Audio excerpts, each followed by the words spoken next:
looking at another part of time period 2 that we've not yet mentioned tonight, but I'm squeezing it in here with this last question. So we're looking at the ideas of the Great Awakening and the Enlightenment. So you'll remember that the first Great Awakening, this is that idea of religious influence, trying to promote religion across the colonies and trying to kind of bring back that religious foundation. The Enlightenment is where you've got this European influence where science and reason was taking hold. So if we look at here, again, we've got similarities and differences. So this is another example of a comparison style question.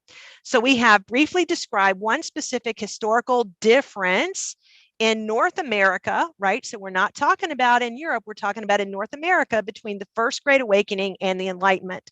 And then we want to have a similarity in North America between the Great Awakening and the Enlightenment. And then we want to look at how, what is one specific effect. So we're actually getting in causation and comparison in the same set of SAQs.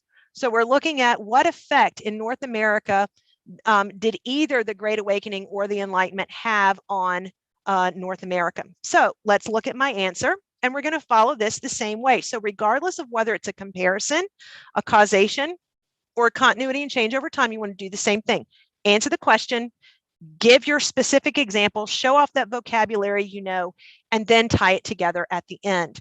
All right, so a historical difference between the First Great Awakening and the Enlightenment in North America is the focus on individuals and how they understand the world. So how do they understand the world? This is a difference, right? So it's a philosophy on who you're looking to for explanation about why society is the way that it is. Now I've got to show that. I've got to prove it, that they differed in these ideas. Supporters of the Enlightenment, such as Ben Franklin, notice how I throw in a specific example there, stress the use of reason and science to explain the physical world through experimentation and research.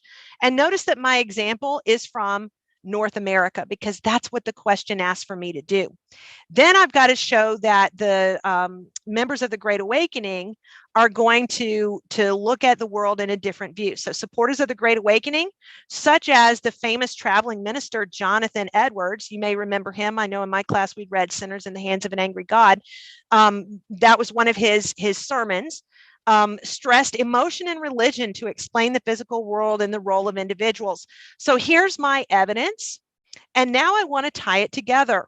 The different, here we are, the different perspectives drove efforts such as religious revivals to counteract the increasingly popular publications of enlightened thinkers. And so this is going to show the difference. Then my next one is about a similarity. So the similarity between the First Great Awakening and the Enlightenment is that they both are going to challenge traditional authority, right? So we've got to prove that the Great Awakening ministers challenged the traditional Church of England. So this is going to challenge the Church of England, where they were the only religion that was allowed in many places. That's going to kind of change that. We're going to see some new denominations over society by resulting denominations that formed during the period, such as Methodism. Notice that I give an example. I can't just say that they challenge it. I've got to prove it. Enlightenment ideas related to political systems challenged traditional monarchies, as evidenced by John Locke's social contract theory, in which people hold the power of the government system instead of the monarch being unrestricted.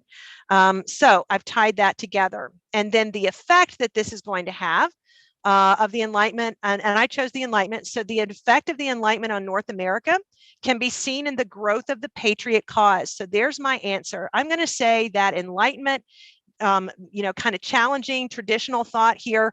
I'm going to say that it fosters the patriots. Well, I've got to prove it. So now I'm going to say this led to colonists to break from the English monarchy. Thomas Jefferson uses John Locke's Enlightenment ideas of natural rights as the foundation for a call for independence for them to govern themselves. And so this is going to be a challenge to traditional authority. So I have proven that that's the case. All right, so there's our 3 examples real quick of the short answer questions related to time periods 1 and 2.